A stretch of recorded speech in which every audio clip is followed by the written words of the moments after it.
Good morning once again, my brothers and sisters. Here we are in Genesis chapter 27. Time has been flying by, and honestly, today is kind of like a soap opera, really. It gets very interesting in these family relationships and what Jacob and Esau put each other through.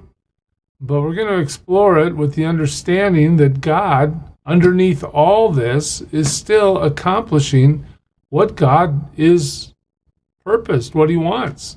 It'll all play out. Just watch. So let's go to Genesis 27. As we recall, let's just remember where we are. The older will serve the younger. That's what was said when Jacob and Esau were born. Okay. So Esau rolls in from a hunting trip. He's too hungry to value his birthright. He sells his birthright to Jacob or a bowl of porridge or stew. Esau's then we're told about Esau that he goes and he marries local Canaanite women. It's not necessarily said in this story that that's a bad thing, except to say that when Abraham is searching for a wife for Isaac, he specifically says, don't marry the Canaanite women. Did that pass through to this? Well, we'll see a little bit of that in today's verses, but Jacob obeys his mother's plan. She comes up with a way to take the blessing of Isaac away from Esau and get it on to Jacob. So that's where we are. That's all happened. When you get to Genesis 27:30, we read, after Isaac finished blessing him, and Jacob had scarcely left his father's presence, his brother Esau came in from hunting. So the deception's not going to last long. Jacob gets out of there just in the nick of time. Here comes the hunter who's been asked by his father to go hunt something and make me some tasty food. All right, here comes Esau. He too prepared some tasty food and brought it to his father, and then he said to him, my father, sit up and eat some of my game, so that you may give me your blessing. That's what he wants. The deception has been fully discovered. His father Isaac asked him, who are you? Again, that question leads us to think that Isaac's hearing, along with his eyesight, has diminished to the point where he can't recognize his own son's voice. So he's really old. He thinks he's going to die anytime soon, although he does live quite a while after this episode. But Esau answers him, I'm your son. I'm your firstborn. I'm Esau. You should remember me, right, Isaac? Isaac trembled violently. Uh-oh. And he said, who was it then that hunted that game and brought it to me? I ate it just before you came, and I blessed him. And indeed, he will be blessed. So Isaac discovers the deception. Esau the same. And now Isaac is so upset he's shaking. And he says, look, I blessed him. I'm not going to be able to take that blessing back. He will be blessed. The idea that the older will serve the younger is being played out in this story in real time.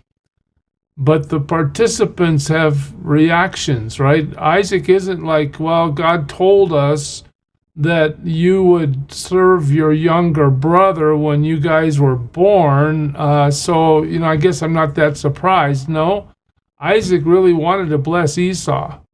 Rebekah came up with the plan. Jacob obeyed Rebekah. The plan went forward. Esau receives the blessing. Now at the discovery, Isaac can't take it back. Esau didn't get it. When Esau heard his father's words, he burst out with a loud and bitter cry. I bet he did. And he said to his father, bless me too, my father.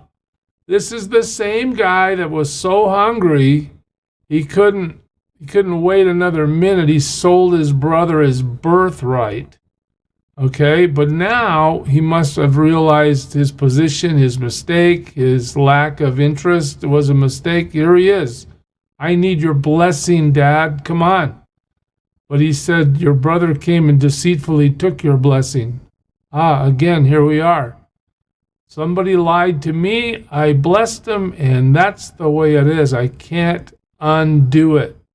Esau's loud and bitter cry echoes through the tent, and the deceitfulness of Esau is the deceitfulness of Jacob. Here I go again, huh? I'm messing up these names. I now realize I've already done it a few times. Sorry.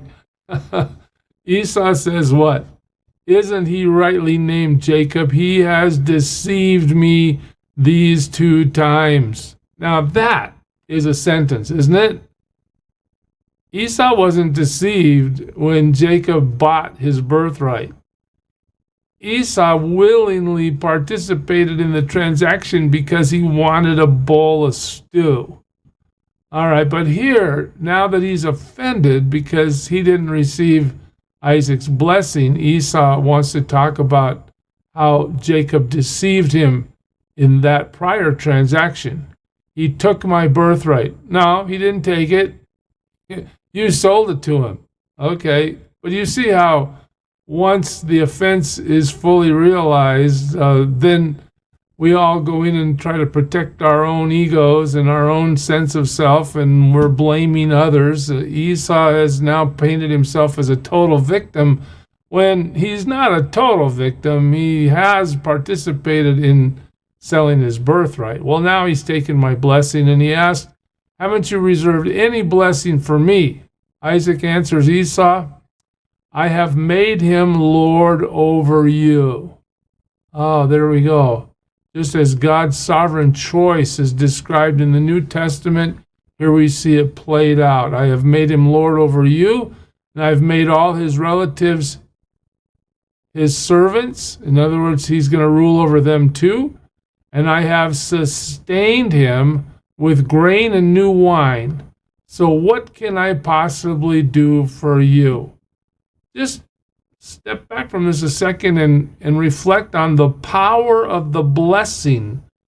In Western culture today, we don't really have this concept that the Father has such power before God to bless the Son so that those blessings are irrevocable and moving forward for generations. But here in the Old Testament, we see exactly that.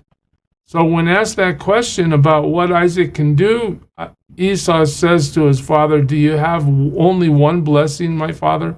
Bless me too, my father. And then Esau wept aloud. Just notice the pain that Esau is feeling in this transaction. His father Isaac answered him, your dwelling will be away from the earth's richness. Ouch! How can you really call that a blessing? It doesn't sound too good, right? Away from the dew of heaven above. In other words, you're not going to reach any level like Jacob's going to reach. You will live by the sword. Oh, no.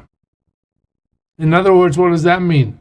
Combat, war, strife, killing, bloodshed. You'll live by the sword, and you will serve your brother. But when you grow restless, you will throw his yoke from off your neck. We'll follow this story and see what that means as the story unfolds.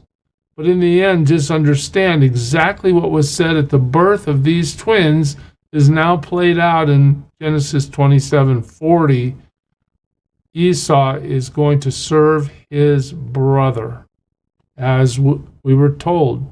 In 41, Esau held a grudge against Jacob because of the blessing his father had given him. He said to himself, the days of mourning for my father are near, and then I will kill my brother Jacob. Okay, we saw this with Cain and Abel.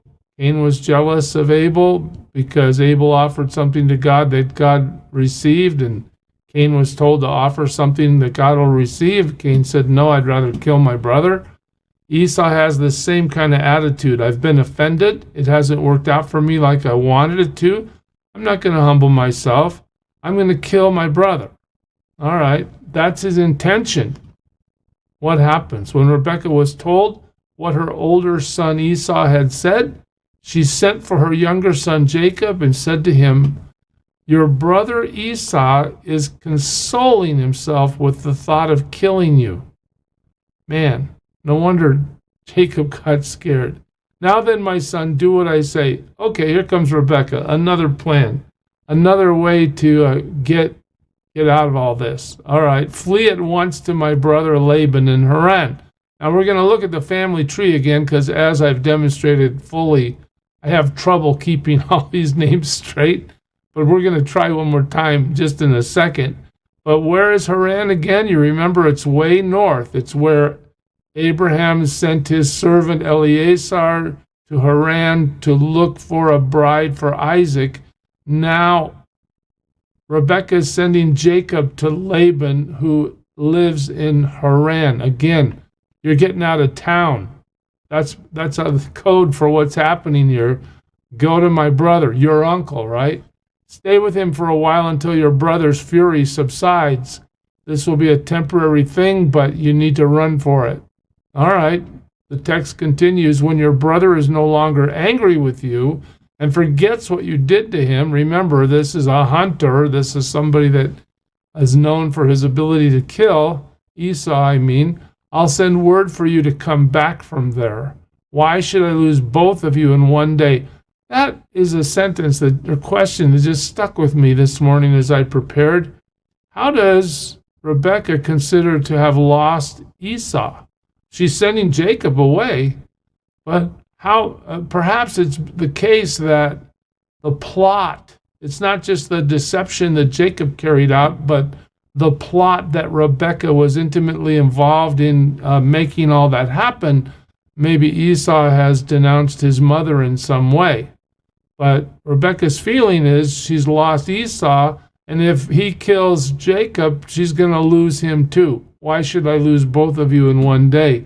A little intrigue that isn't exactly spelled out.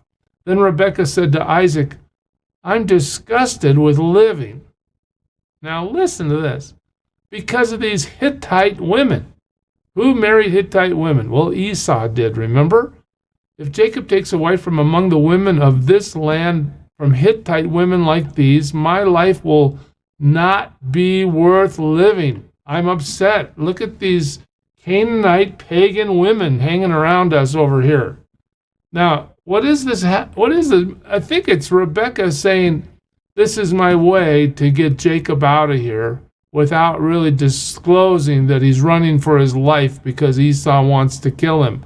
I'll do the same thing that happened with Isaac when the servant of Abraham was sent to Haran to find a wife for Isaac. Isaac will understand that, and perhaps this will be a simple way to get Jacob out of town right away.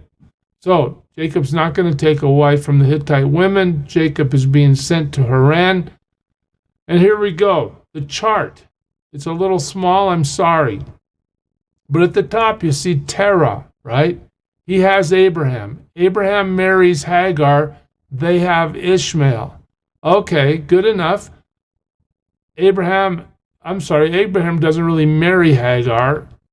He knows her in a biblical way is probably the best way to say it.